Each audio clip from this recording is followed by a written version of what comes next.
Hello, everyone, and thank you for joining today's webinar. We know the past few days have been a little bit hectic and unpredictable, to say the least. So we sincerely appreciate you taking the time out of your busy schedule, either from home or still in the workforce, to be with us today. As the situation surrounding the COVID-19 coronavirus pandemic continues to evolve rapidly, and the new information is emerging every second, businesses are really struggling and needing ways to find how to keep their customers updated, and we understand that. We wanted to take time to make sure to provide as much information, insight, things that we have seen already, and as much guidance as we can based on the questions we're receiving from our clients already and continuously from even outside of our client base. So we hope that the questions in this really help you to really effectively get your business location information and message across through this transformational period when we're thinking of the new ways to communicate, especially in a bad state. So in today's webinar, we're really going to discuss some of the top questions we were working through. Really things that our team has seen, how people are responding to it, and then really make sure to adapt and transform your kind of marketing objectives today at the local level. So once again, thank you for joining us. Please keep an eye on the website as we'll continue to post updated information and resources as they become available. And so to start, a few housekeeping items just to go over while we still have some attendees joining is, of course, we will be keeping all the attendees muted through the webinar. However, we welcome any questions you may have, so please send them through the question box on the Zoom control panel, and we'll do our best to answer as many of them during the webinar as we can, answer some questions along the way, and if we don't get to your question, we will be sending out a follow-up email afterwards. If you have any additional questions that we might not have seen come through the Q&A, or you didn't have a chance to get it off the tip of your tongue, think about just contacting us via marketing@RioSEO or on Twitter. And then finally, this webinar is going to be recorded, so look out for an email from the marketing team within 24 hours so that you have it on hand. So now I'll quickly just introduce myself. My name is Tyler Ludwig, and I'm the Director of Enterprise Solutions at RioSEO. And I'm also joined by two of my colleagues, Crystal Tang, who's the Director of Local Strategy at RioSEO, and Ryan Weber, who's the Director of Client Success at RioSEO. So with that said, Crystal, do you want to briefly introduce yourself and what you do at Rio? Of course, yeah. Thanks again, everyone, for joining, and thanks, Tyler, for the intro.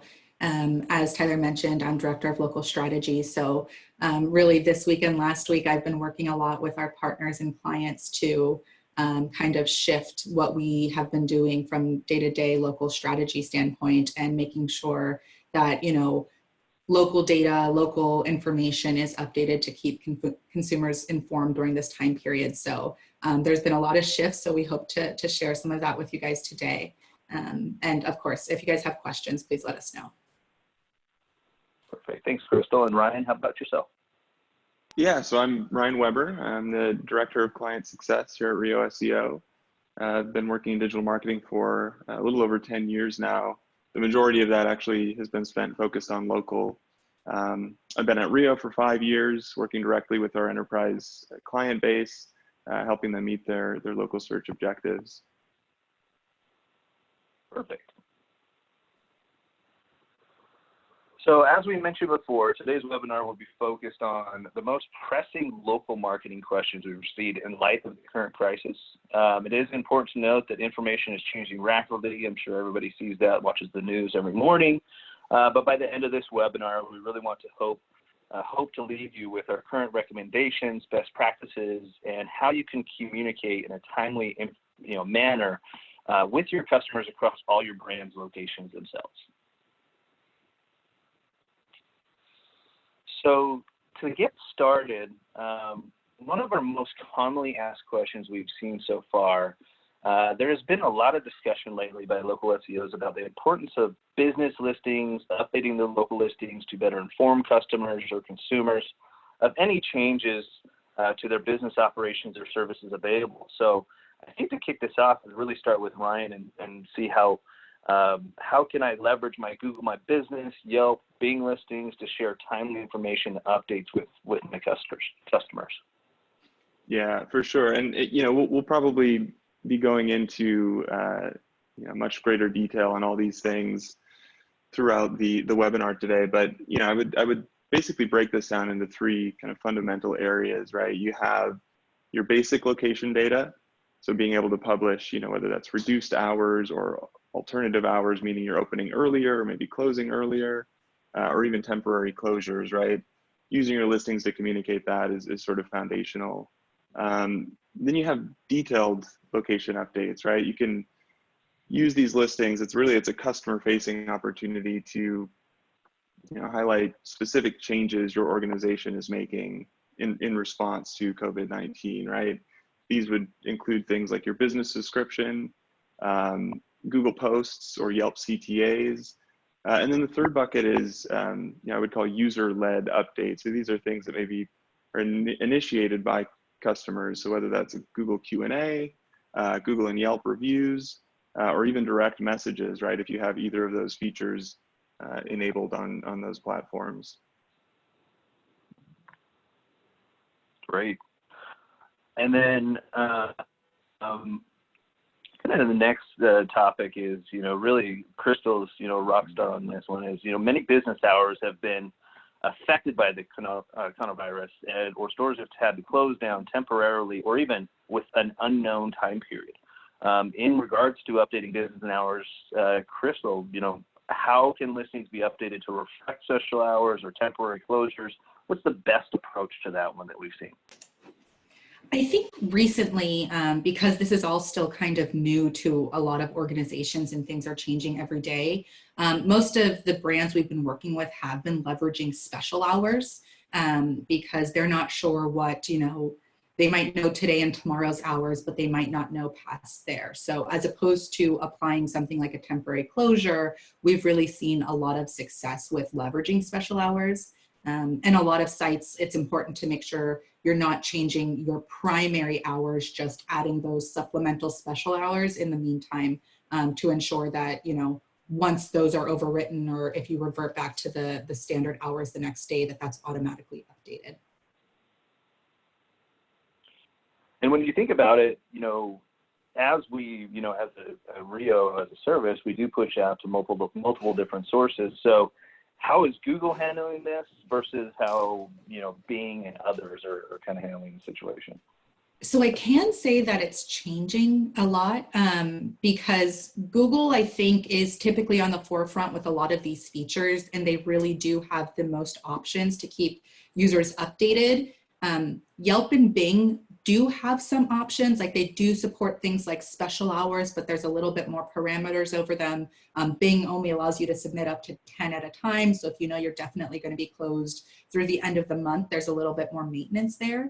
But I do know that both Yelp and Bing are prioritizing new enhancements to help support additional elements such as temporary closures. So I know that they're responding pretty quickly to open these up to partners and brands. So I still recommend, trying to keep it the same across all. So until all of your core sites have something like a temporary closure, do what you can on Google and then, leverage things like special hours on other sites.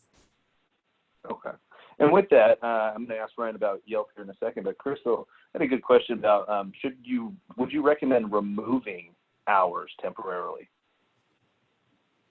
So there's a possibility to do that. I think the challenge we've seen in the past is that when you remove hours from, like, say, Google, that they add that CTA that's like add hours, and they're asking users, their algorithm will ask users to submit hours. I wouldn't make that your initial approach, but if you are not sure what the hours are going to be, it's definitely something I feel like here in this unique time that all of our kind of standard guidelines have been thrown out the window, and it's about getting consumers the information that they need right now. Like, especially if you're a business that is vital at this time, whether you're healthcare or you're a grocery store or a pharmacy, I think this is the time where you think outside of the box and just do what you need to do. So if you don't want, people showing up to your location at hours you might be closed, but you aren't necessarily closed, then removing hours could be an option. I think kind of taking a look at what the landscape looks like and what is the best path to get that information to consumers, then I think that's fine. But I would always say try and supplement with something like, editing your description or adding a Google post to add a little bit more messaging around why they may not see hours there, and just like say, hey, please give us a call. We're still helping, patients or customers, but, we have changing hours and they're not yet confirmed, or they might vary and we don't have that information. So if you can supplement removing those hours with other messaging, I think that would be solid. Okay.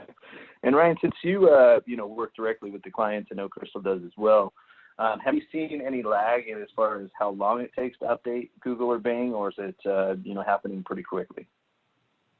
Yeah, I mean, I think in general, we're still seeing pretty solid turnaround times, but given the volume, I think there is, we need to be conscious of the fact that there could be some delays, right? I know we've actually seen a couple cases where bulk updates have been a little bit slower to publish than normal. So just understanding, right, that really we're all in the same boat. Every brand is kind of, taxing the systems of these publishers at the same time. That it's good to have that expectation that you could have a slightly delayed turnaround than what you would normally see. Gotcha. And for, we know there's other features in Google My Business that we'd like to highlight for businesses so they can benefit from utilizing it at this time. Crystal, what are your recommendations for publishing unique services or drive-through pickup delivery? There was even a good question about if you're temporarily closed, but you're still taking reservations at a later point in time. What does that mix look like? So here, I definitely think it's important that if you have not prioritized these types of amenities or attributes or services on your listings, now is definitely the time, especially when it's, you offer things like a drive-through or drive-up teller services, so people realize they don't have to come into the bank, or you are a restaurant and you offer delivery, or you can schedule appointments, maybe you're just not taking as many. I think surfacing those as high as possible in the funnel, whether applying those attributes to your GMB listing, adding those URLs, or making sure that you have a third-party appointment system published, I think are more important now because users need other options versus just going into your location. As a lot of these, areas and communities are just, closed to public for a lot of these elements. And then as we kind of move here, so actually, let me go back one, apologies. And I think there's some other good things too is, what do you think, Ryan, from additional Google My Business features, Google Posts, are we talking about Google Q&A, and as well as, how do you combat that for categories that can't actually do Google Posts, or they're not available for that category type? Yeah, no, that's a really good question. I mean, I think, to start with posts, this is a great way to share additional or more detailed information, right? I mean, at a basic level, you could, consider posting sort of the steps that your organization is taking to respond and kind of mitigate the impact to employees and to customers. From a conversion standpoint, posts are also a great way to highlight alternative fulfillment services, right? So if you're a retail brand that offers, buy online, pick up in store, especially if there's like a curbside pickup element, or even, this is obviously more common, but just pushing consumers into the e-commerce funnel, right? So you can still get them the product or service that they need without necessarily needing to visit that store. A post is a great way to get that messaging in front of them before they, click get directions, right? The other thing though, posts can be purely informational. By answering questions up front, you can help minimize the number of calls that you're receiving, or support emails, or even repetitive questions in like a Google Q&A forum. So if you have a post that answers a commonly asked question, as a searcher is using Google Q&A, typing their question, in the SERP, Google will actually feature the content from your post if it's relevant, which again could just cut down on the man hours needed to monitor and respond to those questions. And then for industry, for other industries where posts may not be available, the business description is a great way to get messaging out there. It may not be quite as, it's obviously not as feature rich, right? There's no imagery or creative, but it is just from a pure, conveyance of information standpoint, it is a great way to get information in front of searchers that are looking for your brand. One of the, just to add to what you're saying, Ryan, one of the other things, we've been chatting about with Google Posts and just GMB features specifically, and how you would utilize them now, which is likely going to be different than what you were thinking about a month ago, has your business made temporary adjustments that there's no other way to communicate this to users right now within GMB? So things like you're either opening an hour early because you want to allow, elderly shoppers to be in the store, but you don't want to adjust your hours, or you do want to adjust your hours, but you want to make sure people are aware of it. So thinking about, unique communication and how this can be displayed to users is just, like I said, anything is on the table now just to make sure that users are informed and everyone has the information needed. Great. And then, so we kind of we went through, a lot of listings topics, and we'll answer some more questions at the end here. But I think another thing that provides an opportunity is people are still looking at the website, still clicking on the website links.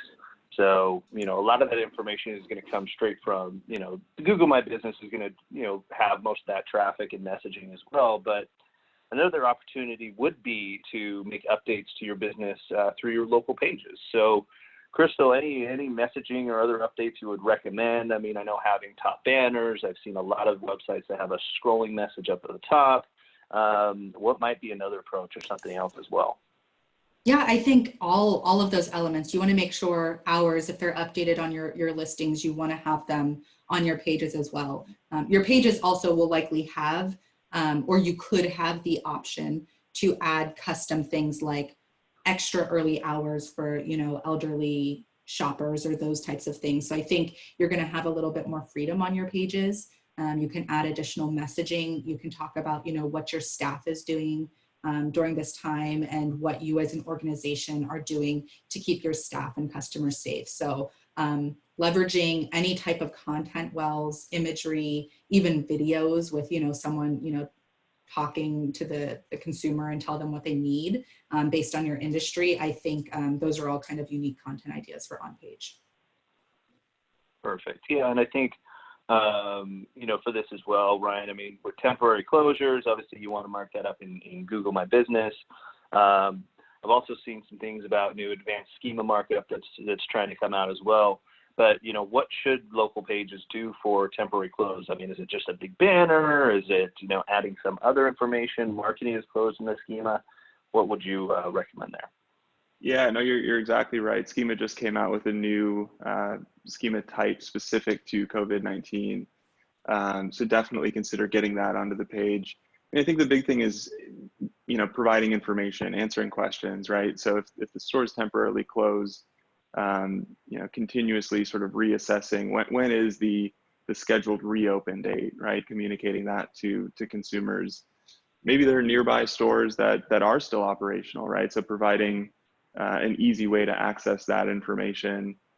And then if you're a retailer that has an e-commerce component, making that call to action front and center so consumers can still, get the products that they're looking for without having to physically visit the store makes a lot of sense as well. Great.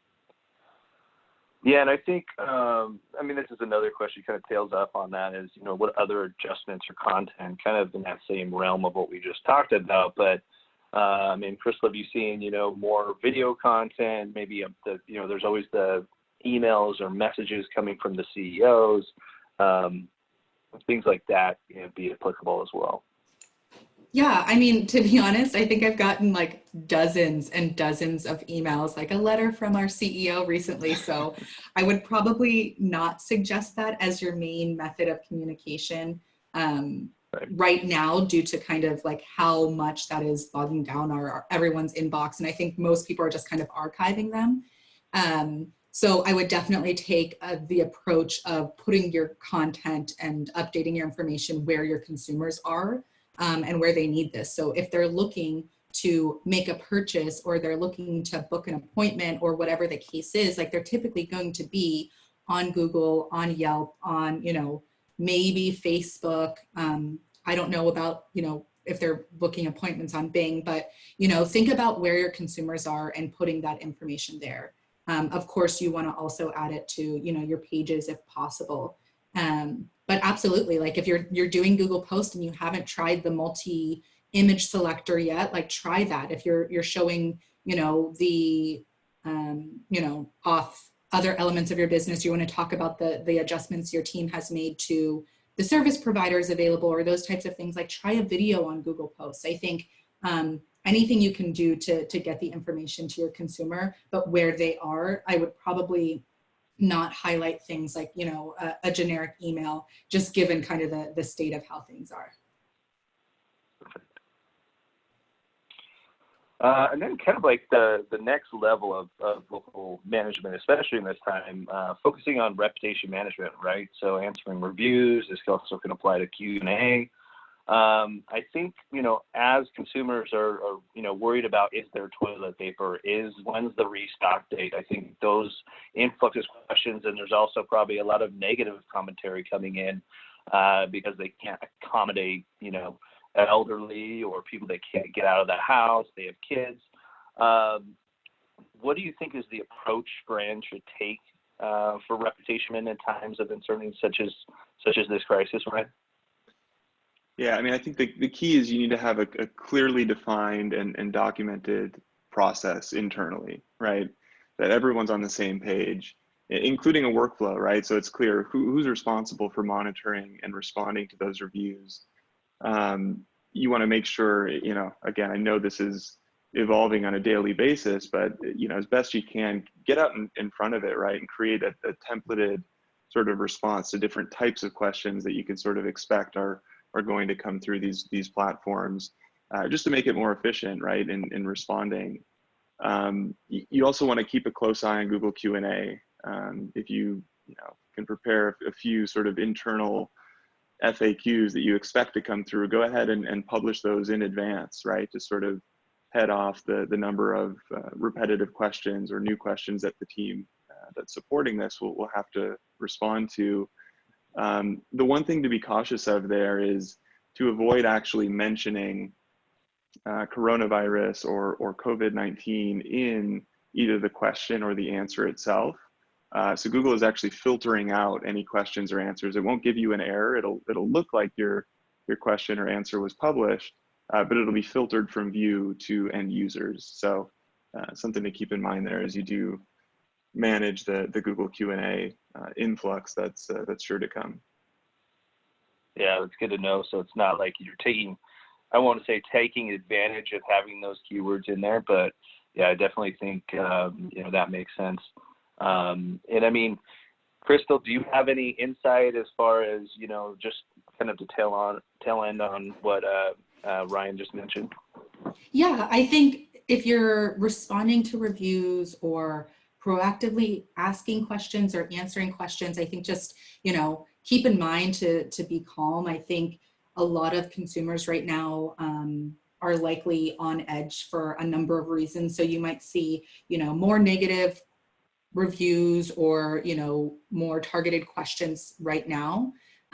So I think just making sure that the teams responding to those reviews are, prepared, and, that has been decided on from your organization or your team. So we see that now a lot of, shifts, like let's pause this, let's adjust what we're doing and making sure that, we're considering all these additional elements that didn't exist before. And let's make sure, we've accounted for that in our review response strategy and our local strategy and all of these elements. So just keeping that in mind, that things just aren't normal right now. So that is applied to every element of your business. Yeah, and I mean, it kind of brings us to the next topic of just the overall marketing strategy, like you said, and I'll let Ryan weigh in on this, but I think one of the biggest things I've seen is, with layoffs or if stores are closing, this unemployment rate is going to go up. And I think it just came to mind, but maybe there's a way to allocate resources to the influx of reviews and reputation management. Those people know your business and know your message. What do you think? What are your thoughts on that? Right. Yeah. No, I mean, I think, sorry, I know probably a lot of us are working from home right now. My nap time for my daughter, and she's chiming in on this one. So yeah, as far as, making adjustments to, to the local strategy, I think the key is to keep local context in mind, right? Of course, you're going to have a centralized response from the brand level, but conditions on the ground are going to vary from market to market. So I think, organizations need to be prepared to provide specific updates at the regional or even location level, right? That includes, I would say this should also include capturing feedback from the field, right? The store level or location level stakeholders are going to have, I think, a better sense of what the atmosphere or attitude is on the ground level. So as an organization, make sure that there is sort of bi-directional communication and you can get feedback from the field as well. Yeah, and I would include it here that this is the time to take a minute and consider what to adjust. And I think this is kind of part of our next question is your KPIs may be temporarily different given everything that's going on. Like it might not just be how many clicks are we getting on Google My Business or what does our conversion look like? It might be like monitoring things like reviews that maybe weren't the most important element before and actually taking a look at the content there and seeing if the team is actually providing the service that your brand needs to during this time. So just being aware of this and saying, okay, what is actually the most important right now and what should we change in terms of our measurement to ensure we're meeting those elements. Ryan, what have you been seeing from your clients, working directly with them? Crystal hit the nail on the head, but you also have to have a change in focus of what metrics you're looking at, right? Right. Yeah. I mean, the obvious one is shifting local KPIs away from store visits, right? And maybe more toward online conversions, or, if you're in the restaurant space, looking at delivery as opposed to, impact on dine-in. For healthcare, things like telemedicine, right? As opposed to office visits can be a good way to sort of shift the focus there. And if your operations are severely impacted to the point that you're actually, there is no e-commerce component, there is no operation at the local store level, my suggestion would be to sort of shift the view away from conversion and think more about impressions, right? This is still an opportunity to, communicate, to be helpful to consumers, to share information. And so I think looking at impressions in this case makes a lot more sense. Great. And with that, I mean, we know that there's every business is hurting basically throughout the entire country and across the world, knowing that we do have clients that are national and global. So Crystal, do you anticipate, I know, a shift from what you looked at, but downturn in performance, or do you think Google My Business and Bing and Yelp or others is just going to get, more influx of traffic?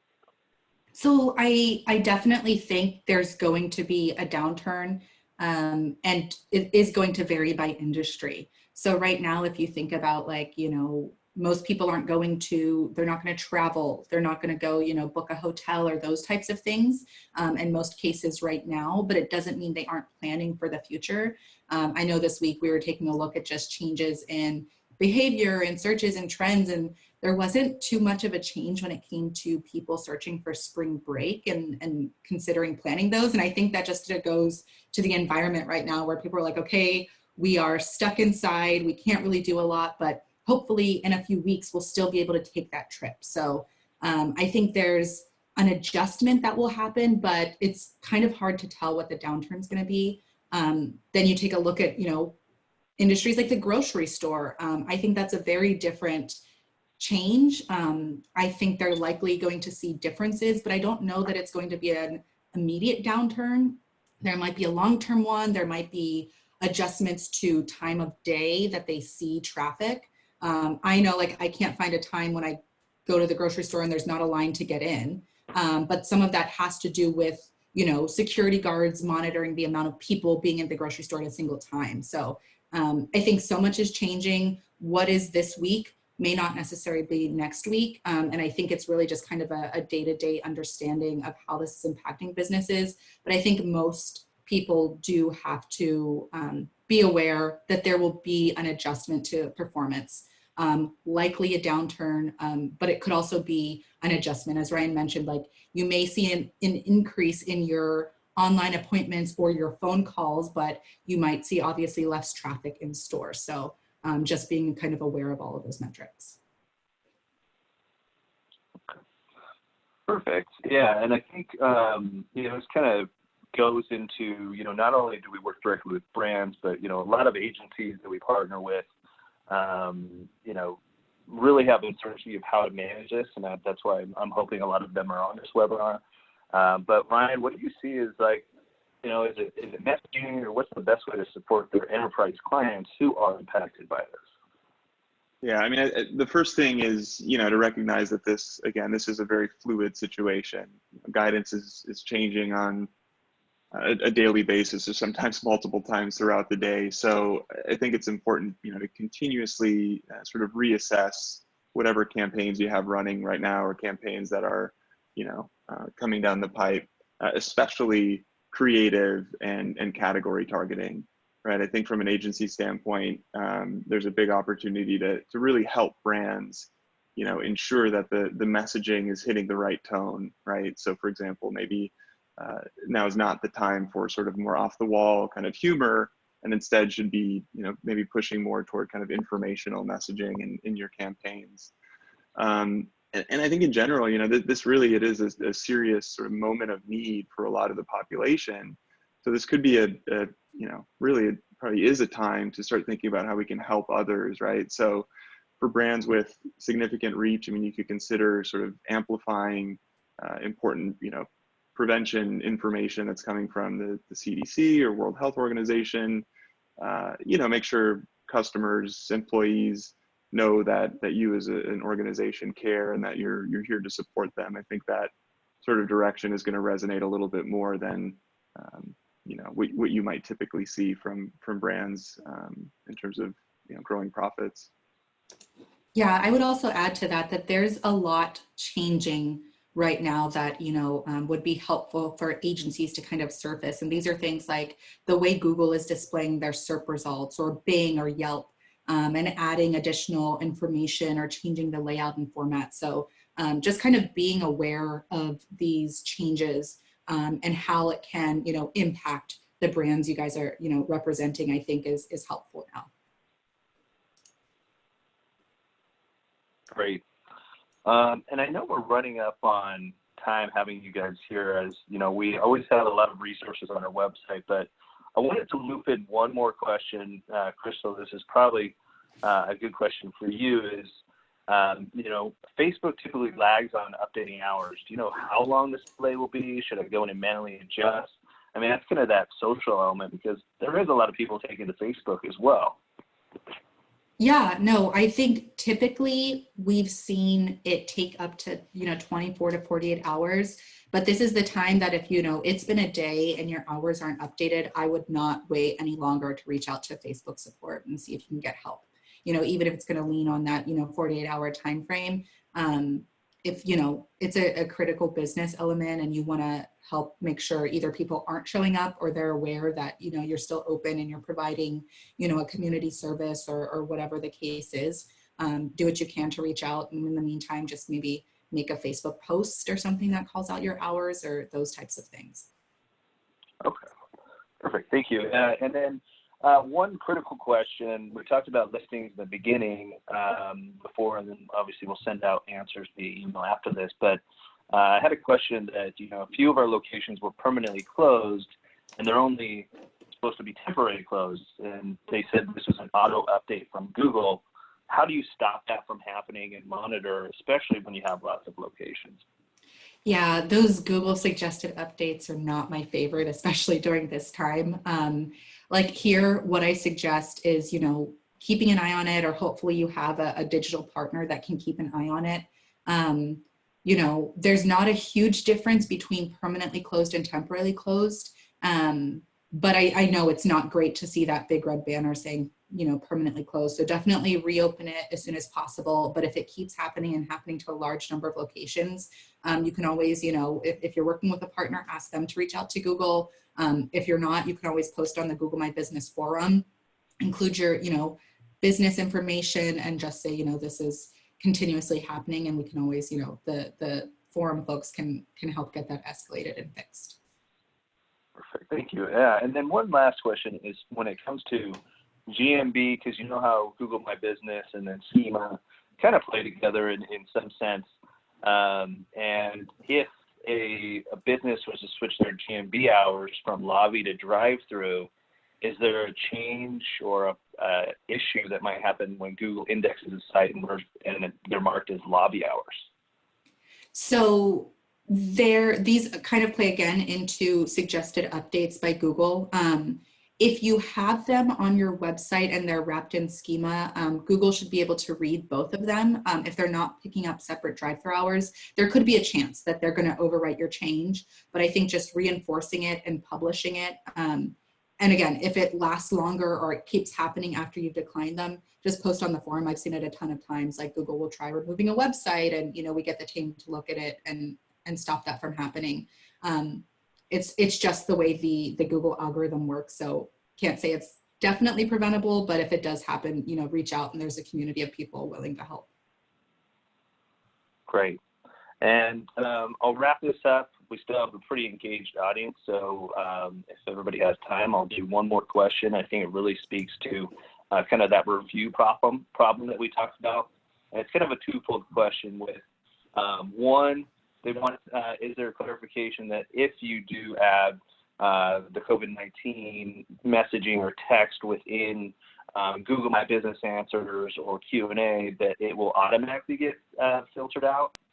And then on top of that is another question was about 1,500 locations where they usually receive 30 reviews a day on average before this crisis began, and now they're only seeing 10 to 15 reviews a day on those platforms. Do you think that is just part of people not being able to go into brick and mortar, or maybe the e-commerce is affected? So kind of a twofold question there. I'm not sure if Ryan or Crystal, you want to answer that. Yeah, I mean, I can just quickly to clarify on the mention of, if you mentioned specifically coronavirus or COVID-19, and this is specific to Q&A. I don't believe this applies to reviews as well, but it's possible that could be impacting the second part of the question here. But yeah, if you do mention specifically COVID-19 or coronavirus, Google won't give you any kind of error. And in your view, if you were to post a response, it's going to show up and look as though it actually did publish. But what's going to happen is Google's going to filter that from view. If you were to log in with a different account or open an incognito window, you won't actually see that question or that response. So you want to, and we can speculate on the reasoning for that, but you want to avoid specific mention using that word. Basically, is going to have your question or answer get filtered. And then as far as drop in reviews, I would say it's likely due to the fact that it sounds like this is a brick and mortar retailer. If visits to the store are down, that could certainly be having an impact, right? And you would expect to see fewer reviews in that case.